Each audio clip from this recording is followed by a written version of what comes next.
till 1 o'clock. I am ready. I thought I was ready. Hold on. Webinar, I think the Village Hall until 2:15. Yes, I'm ready. And then I went to therapy, Recorder is and then on. I got back Good here at evening, 4 everyone. o'clock, Good and I've evening, been here everyone. since 4 o'clock. At this time, I'll call to order the regularly scheduled board meeting for the Village of Midlothian, Wednesday, January 10th, 2024, at 7 p.m. Roll call, please. Clerk Marshall. Trustee Burbatt? Here. Trustee Caveney? Here. Trustee Crowley? Here. Trustee Hilly? Trustee Johnson? Here. Trustee Killelea? Here. Mayor LaRue? Here. You have a quorum. Thank you, sir. Please stand for the Pledge of Allegiance and remain standing for a moment of silence for our fallen veterans.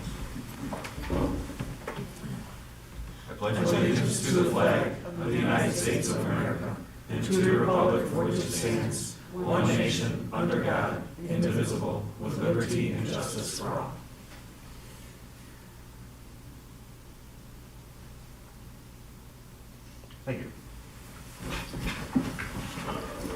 At this time, before we move on, I'm pleased to invite Ann Kearns up here from Beds Plus to discuss with the board on your plans. Actually, it will not be me first, it'll be Tina Rounds. Hi, Tina. From Beds Plus. I'm a developer working with Tina. And we do have a handout of what we're discussing for you to take home here. I have 15 copies, so I think I have enough for everyone. Let me know who wants one. Because I'll share. Yeah. Raise this. Oh. So while you are getting copies, I'll just kind of start in the interest of time. We are here together to talk a little bit about our hope to be a developer in your town. So I want to introduce myself, and Ann will talk a little bit about the work that she's done in Southwest Suburban Cook County as a developer. Beds Plus is an organization that works within the suburban Cook County continuum of care. We provide safety net services, housing, supportive services, shelter. We have a medical respite program. We have about 225 units of housing that we manage and control in Southwest Suburban Cook County, and about 200 units of shelter, primarily in motels that are master leased. Last year, we've been in service about 36 years, started in LaGrange, but have expanded to Southwest Suburban Cook County. We have offices in LaGrange, in just on the Chicago side of Burbank, Oak Lawn, and in Summit. And in this last year, we helped about 2,500 people. About half those individuals or households were helped with financial assistance to mitigate the effects of homelessness, and the other half were part of our housing programs. And in the last 6 years, we've developed 2 projects. One is on that sheet that says Beds Plus. It's our medical respite. We have a 18-unit medical respite program for people who are discharging from hospitals who are housing unstable. On the next page, one of the things that what we're proposing is to develop a permanent supportive housing development, and there is a picture of our Ogden Avenue supportive housing on page 2. That's a 20-unit permanent supportive housing project that's on the corner of East and Ogden Avenue with offices, and what we're proposing is something very similar to that. And just so you know, permanent supportive housing is really just an independent apartment building that has people who qualify for the project or for subsidy through the Housing Authority of Cook County. It's managed through an agency like Beds Plus, but people are on an annual lease and they have to meet particular behavior standards. They have to qualify through a vetting process, an application process, and then the selection process really happens with the agency, so we have the right of refusal with people. The development, the capital development comes primarily through public funds, but is also complemented with a private campaign typically. These tenants must be residents, they must have identity documentation, that they must be U.S. citizens. Depending on the criteria, they also have to have, documented disability conditions that we all vet, but we also do a criminal background check as well as a credit check for individuals, and they need to prove their income and benefits. So next page, that's a little bit about what PSH is, Permanent Supportive Housing. A little bit how we would fund and operate it would be just like we fund and operate our other units of housing. We partner with the communities in the development process, but also in the process of operation. We're here as a municipal partner to support all the housing needs that you have in the community, but also to run this effectively and fluidly and inconspicuously within the community. And again, just want to reiterate, those tenants are tenants that are selected through a housing authority process of which we have vetting and selection rights. So again, we do not have a designated site, but one site we have our eye on was just purchased by a South Suburban Land Bank. And it's 4333 147th Street and that adjacent parcel. Our proposal, at least in the early stages, would be to build a 40 apartment or 40 unit development with some offices so we could have staff there not only for this program but other related housing programs. They'd be small, kind of efficiency, one-bedroom units like our other apartments, but they would have kitchens and bathrooms. They would all be new. As you may know, affordable housing sometimes, isn't well-maintained and isn't developed in the market. So this is a way for us to develop that affordable housing and make it a very nice feature of the community as well as really dignified apartments. One of the criteria that we have for those public funding sources is it needs to be located by community amenities, and that's one of the reasons why we really liked the site, because it was good public transportation. There's lots of amenities in the area. We would work with the village, as we have with other villages, for any priorities that you might have, including security, monitoring, access to cameras, and so forth, restrictive covenants about visitors and so forth, of which we've done with our other developments, so that it can operate in perpetuity in harmony with the community.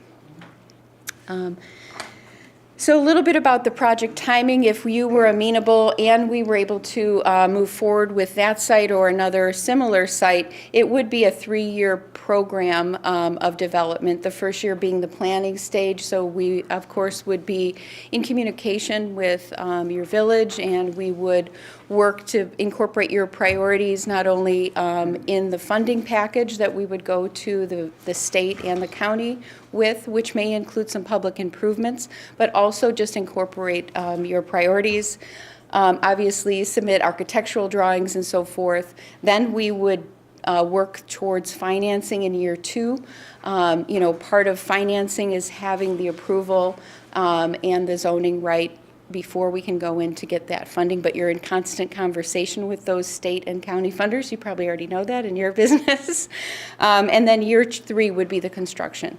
So we are proposing a 3-year relationship to start this project before it does start to operate.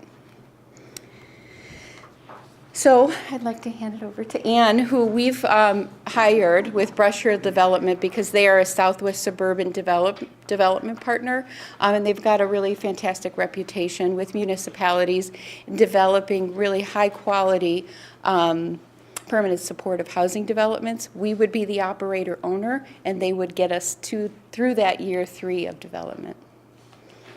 Okay. All right, hi, I'm Ann Kearns. I've got a company called Brush Hill Development, and we started in 2016 to develop these buildings called permanent supportive housing, which is kind of a new deal. You're probably used to group homes, which is several individuals living in a home, 24-hour care, and lots of people with lots of needs. The state has realized that there are people in the community that are independent. They don't need 24-hour care, they don't need constant babysitting, but they do need services. So the state developed a funding mechanism called permanent supportive housing right around 2016. Beds' building was probably one of the first ones to use this funding. We've built 6 buildings since 2016, most of them in the southwest suburbs. The closest one is going to be in Alsip, right up Pulaski behind the Jewel. Most of the things that we build are, I don't want to say derelict, but it's a piece of property that the village has determined it needs to be revitalized for various reasons. The parcel in Alsip was a vacant piece of land that was too expensive for anyone to come in and rebuild. There were a lot of issues with it, but with our funding, we were able to kind of clean it up. It had become kind of a garbage dump for people. So we built in Flossmoor, Alsip, New Lenox, where else? North Lake, which is not southwest, and Orland Park. Flossmoor, Orland Park. Orland Park was very interesting.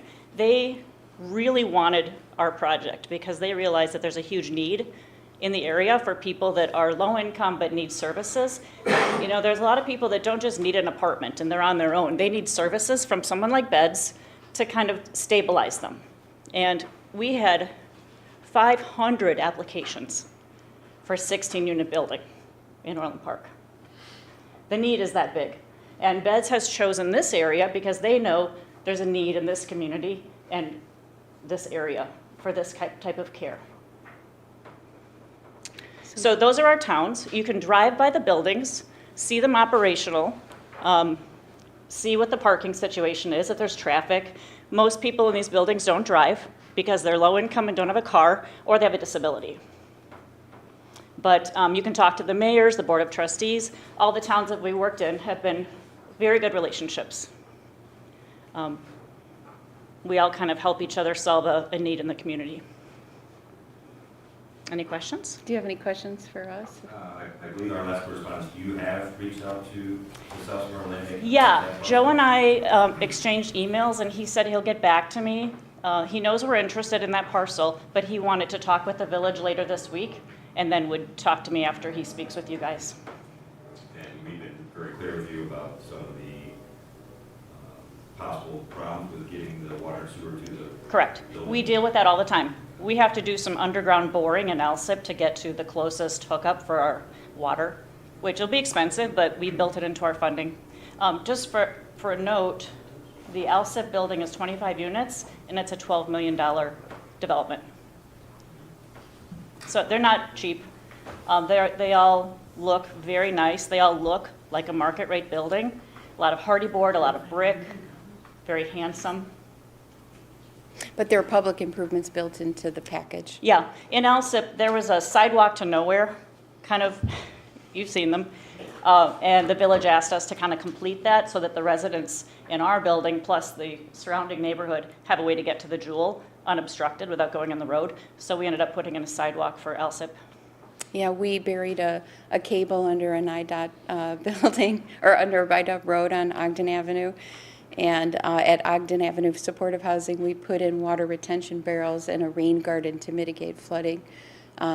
Did a full sidewalk. So there's public improvement opportunities there that are built into the budget that are acceptable to the public funder. And that's part of the first year planning process, is sitting down, finding that right parcel, and then looking at those needed public improvements and then taking that to the county and to the state as part of the development package.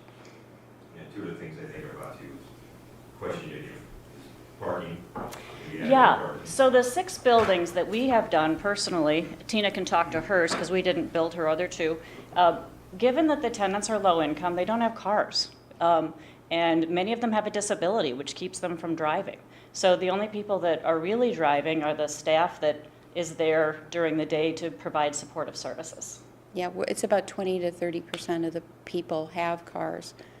And if we have 6 offices, we'll have 6 staff there. So. In all the villages that we've worked with, we were able to get a 1-to-1 ratio, units to parking spaces instead of the 2-to-1, except Flossmoor, they wouldn't give on that.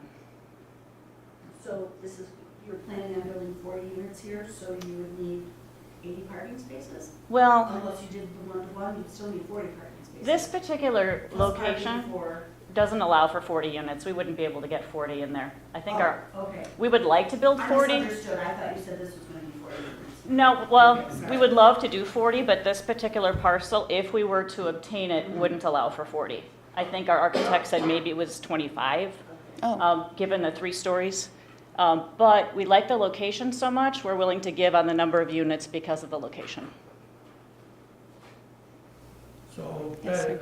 your Beds Plus is a nonprofit, Yeah, we were 501c3. and so and the intention is to use the whole property. Yes. Yeah.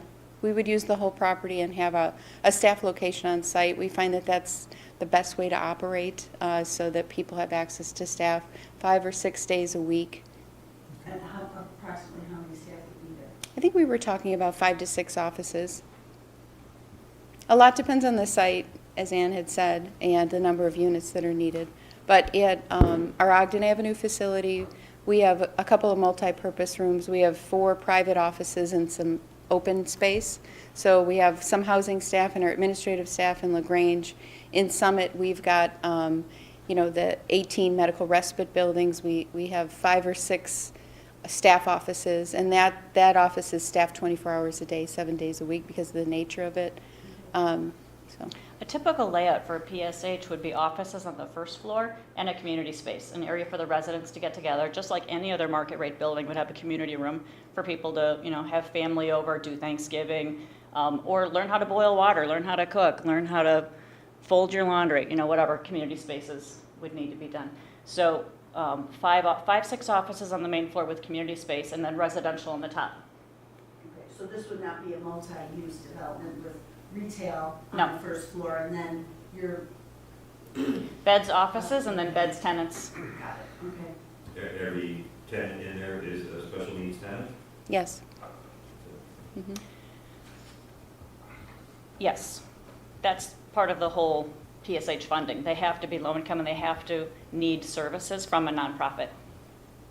The state did some math a while ago because tenants that live in these buildings used to live in nursing homes or institutions run by the state, and it was grossly expensive to the state of Illinois. So they did some research to figure out that if they did a PSH model and had nonprofits work with these types of tenants, they could cut the amount of funding required in half.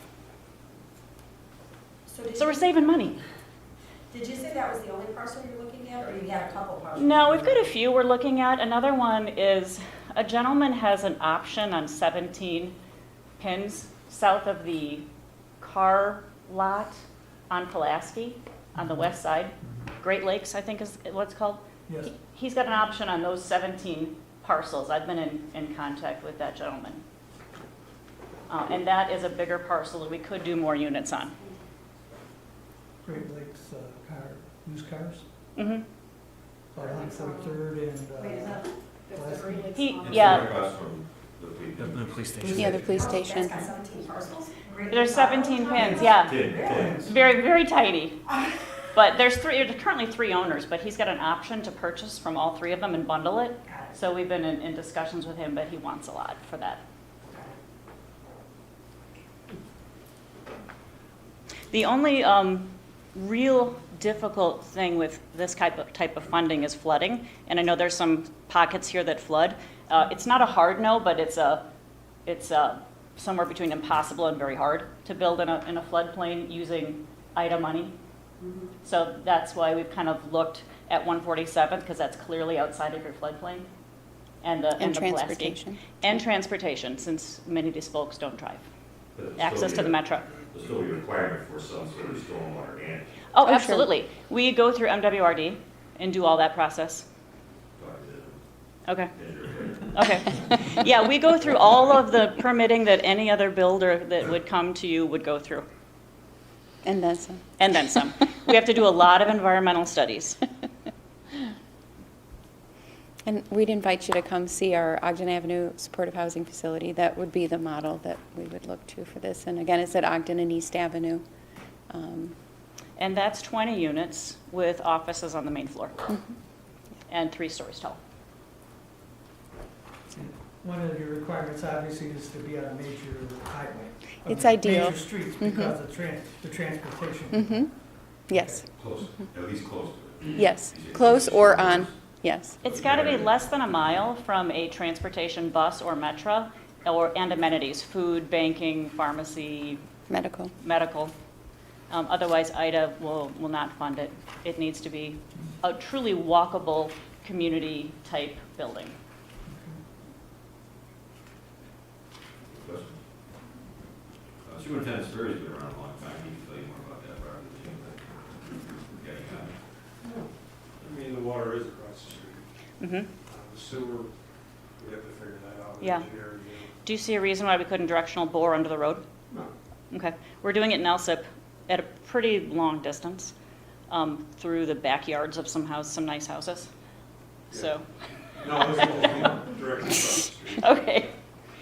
All right, well, thank you for your time. Thank you. Thank you. Our contact information's on the report. And again, I invite you to drive by everything we've built and check it out, and if you're interested in touring any of them, let us know. Thank you. Thank you.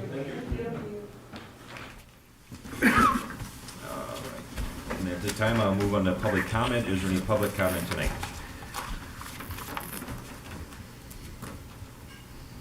Okay. If there's no public comment, I'll close the floor to public comment and move on to tonight's consent agenda. Number one, approval to carry over 4 vacation days for Bonnie Nyland Supervisor Front Office to be used by March 31st, 2024. Number 2, approval of December 20th, 2023 committee meeting minutes. Number 3, approval of December 27th, 2023 board meeting minutes. Number 4, approval of the November 2023 Treasurer's Monthly Report. Number 5, approval of January 3rd, 2024 committee meeting minutes. And number 6, approval of the list of bills. Is there any item any trustee would like off of tonight's consent agenda? Number 6, Mayor, please. Anyone else? Then I'm looking for a motion to approve tonight's consent agenda without item number 6, which is approval of the list of bills. I'll make the motion.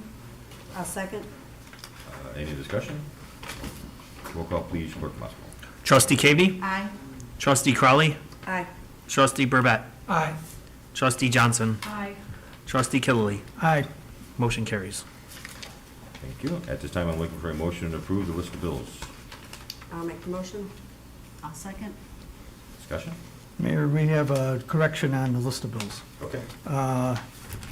Inman Fitzgibbons, the grand total should be $10,373.25.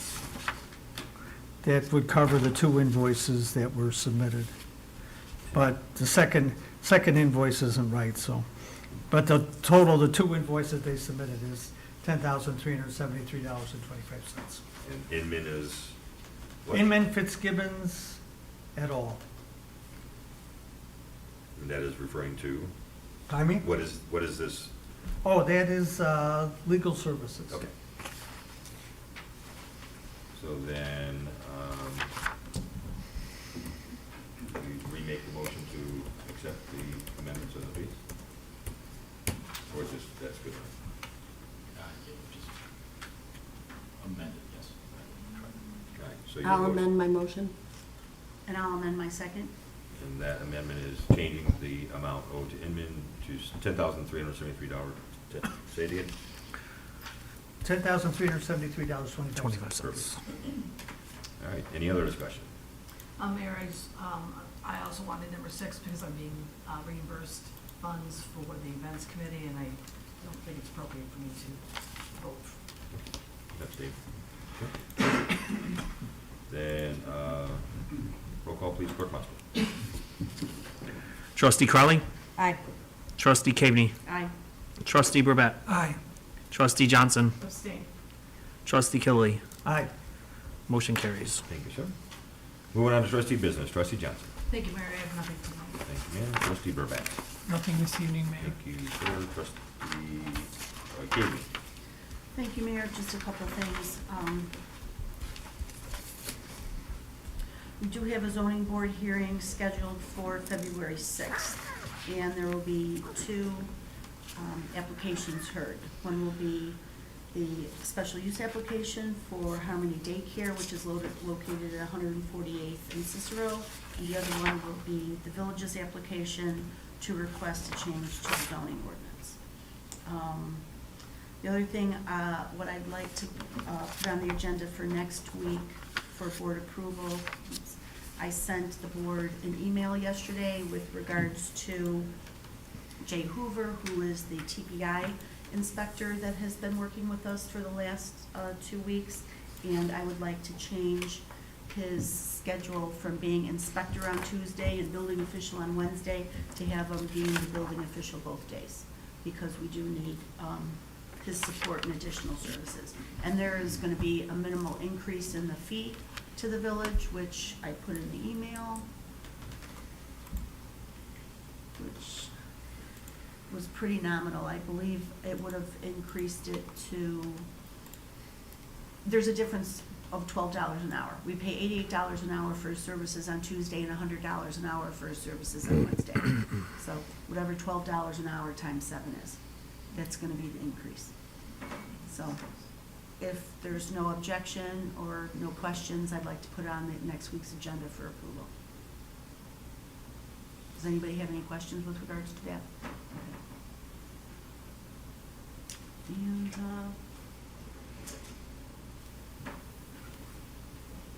that's all for now. Okay.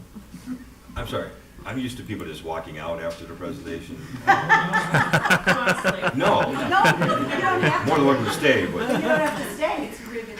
That's what we say! You've watched our meetings. I know. I usually make it now that you can leave anytime, but I get so used to people just walking out. Well, welcome, stay. Trustee Kilby. Nothing tonight, Mayor. Thank you, sir. Trustee Crowley. Just one thing tonight, sir. I'd like to make a motion for the approval of ordinance 2136, approving an economic incentive in the downtown 2020 tax TIF for Froggies in the amount of not to exceed $7,500. Is there a second? I'll second. Any discussion? Roll call, please, Clerk. Trustee Crowley. Aye. Trustee Cabney. Aye. Trustee Burbett. Aye. Trustee Johnson. Aye. Trustee Killy. Aye. Motion carries. Thank you, sir. Thank you, and that's all I have this evening, sir. That's all you have. Thank you, Clerk ma'am. Monskool, if you could, you were a deputy clerk, could you email me a copy of the ordinance once it's executed? Sure. Yeah, me too, please. Moving on to department heads. Chief Hotwiner. Yes, sir, a couple things. 2023 responds to a record number of calls, 2,595, in which 1,793 of them were ambulance calls. The remaining calls were auto aid, mutual aid, hazardous conditions, citizen structure fires, and car fires. Also, we have exhausted our full-time firefighter eligibility list, and we are working to provide another test in the near future. And then lastly, tomorrow is the 99th birthday of the Midlothian Fire Department. So January 11th, 1925 is when their equipment was put together. Became part of the village on November 1st of 1927. And we're working on towards a 100-year anniversary next year. What do we got, 3 more years for the villages? How's that possible? The fire department was 2 years before the village. Wow. Okay. You don't look a day over.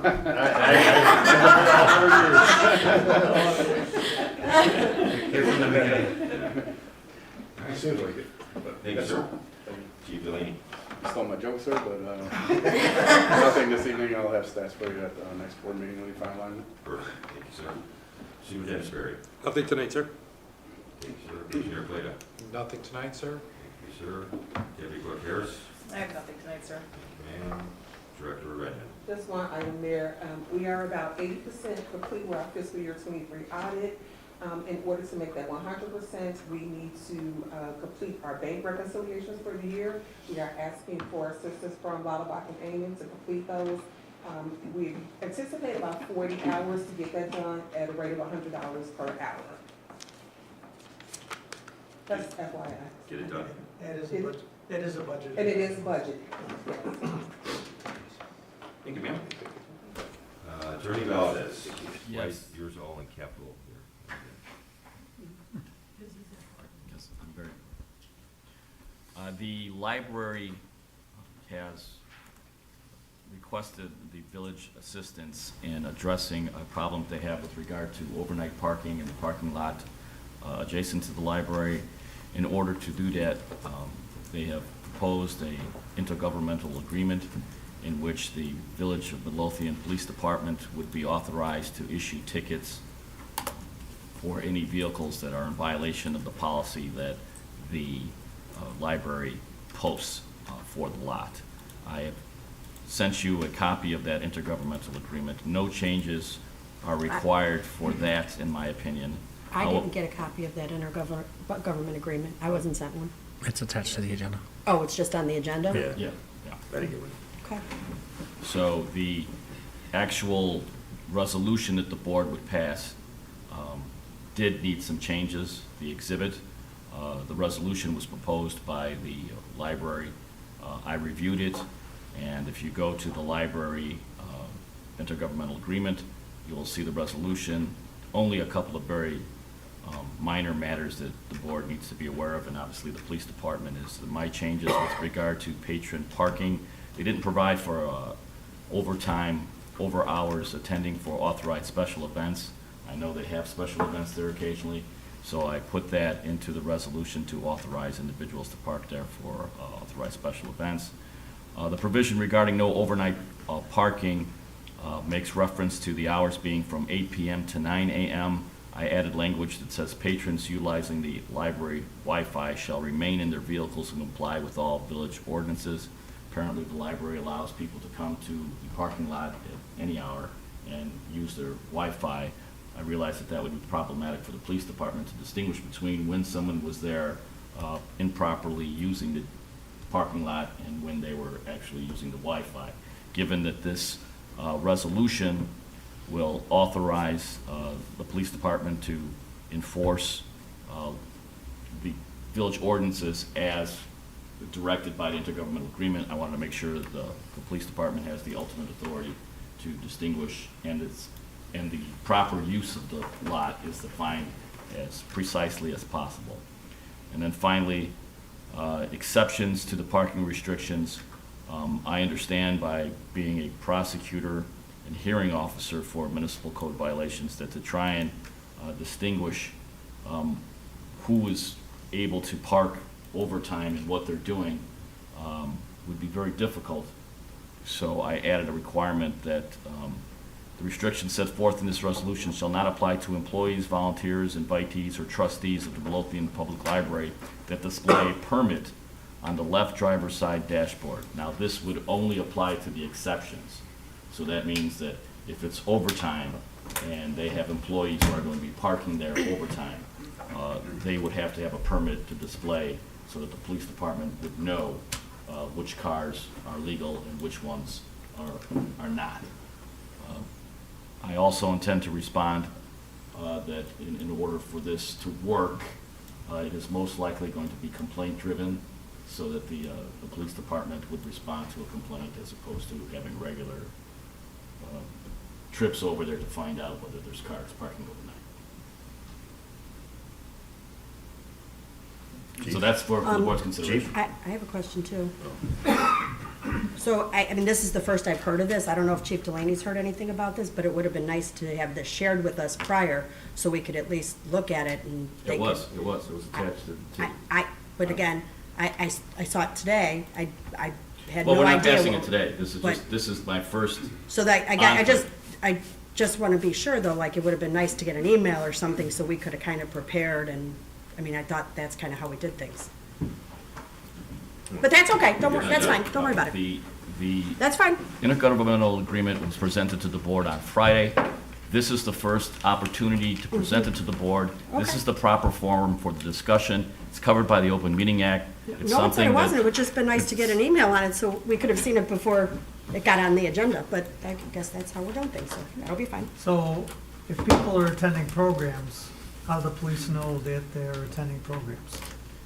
They're that, gonna have a permit too? no, Is this gonna be outside of their business hours? correct, correct. It's outside of the business. They would have to notify the police department that they are having an event. And again, it's not contemplated the police department would be making regular trips into the lot. Yeah. It's going to be complaint-driven, so that if the library sees there's a problem ongoing, they could call the police department and say, look, there's cars here that aren't supposed to be here. If it gets to the point where it's a regular thing, I imagine that the first few times that someone gets a ticket for parking overnight, and that's the real problem they're trying to address, is that the residents in the residential area are parking their cars there overnight, and the library district is trying to prohibit that. But if there's no one from the library there, how would they know someone's parked there illegally? Do they have cameras? That's the only way I would think that they would know, is that somebody's monitoring a security camera from their cell phone and they see 3 cars parked there overnight. I think that, and I think that when they stay after and they're late, and they know that they're the only people from the library who are there, and they leave, they see multiple cars parked there that don't belong to any of their staff. They wouldn't be making the request now if they didn't know that the problem existed, so they already have a means to determine it. So I guess we would know that they're parked there illegally because they would be empty, and if someone's parked there in their car on a laptop or a device or something using their Wi-Fi, then the police would know that they're there to use the Wi-Fi, right? That's how the police are supposed to know that they're parked there illegally? Correct. Because And the car's again, parked and it's empty. they wouldn't be able to make that argument to the officer who is going to write them up, which is that, here's my Wi-Fi, I'm taking advantage of the Wi-Fi. In addition to that, they have to be in their car, and I believe the problem that they're trying to address is cars parking there overnight, and that's what the issue is. With people not in them. Correct. Guess we're behind the people. Not a lot of cars over there. I live right across the street. I don't see any cars over there, maybe one. Then, Give us some time to digest this, I like for you. yeah, this Chief, was not on here for an action item, this was just to have it for your discussion, and I have informed the library that you would have to discuss it first. These are So just, the library sent this to you to review? I just want to make sure I'm clear. 'Cause yes, I'm the gonna reach library out to sent this myself. to me Okay. a week ago, or actually about 10 days ago, and said, would the board be willing, would the village be willing to patrol the parking lot? And I informed them that, well, I would ask the board, this was the first volley of what they proposed, and I made changes to it because I saw issues immediately with regard to the police being able to distinguish between who's there authorized and who's not, and I didn't want our officers to have to do that. I want to turn it into a simple parking issue for the board to consider. Overnight parking issue. Okay. On its face, from a proactive patrol point of view, we probably would not be able to enforce that. Just because they allow people on their property, we have no way of distinguishing who's there for what reason. So to alleviate any liability on our part, we wouldn't be approaching any of those individuals unless we did receive a complaint. Right. And the car would be vacant, I guess is what this point is. And for whatever reason, Right, if they right. tell us that that car parked there without permission, or they're on the property without permission, we wouldn't be acting unless there was that. Typically, any other lot that has prohibited parking, they enter into a private agreement with a tow company anyway to have them removed. The only time we would go there and enforce it is at their request, and they sign the ticket on the behalf of the owner. We don't sign those. Because it's private property. Do we know if the library has tried to send letters to the neighbors on the block? I'm assuming that it's just people who live on that block that might be parking there. I can't imagine friends. people from, But you're saying one car.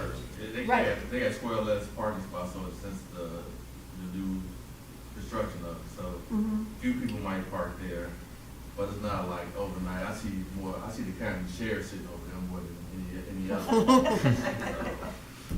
So- I went to their board meeting, and I was like, when they were doing construction, I had people come to my house that couldn't park on the streets normally because all the library drive. I didn't complain.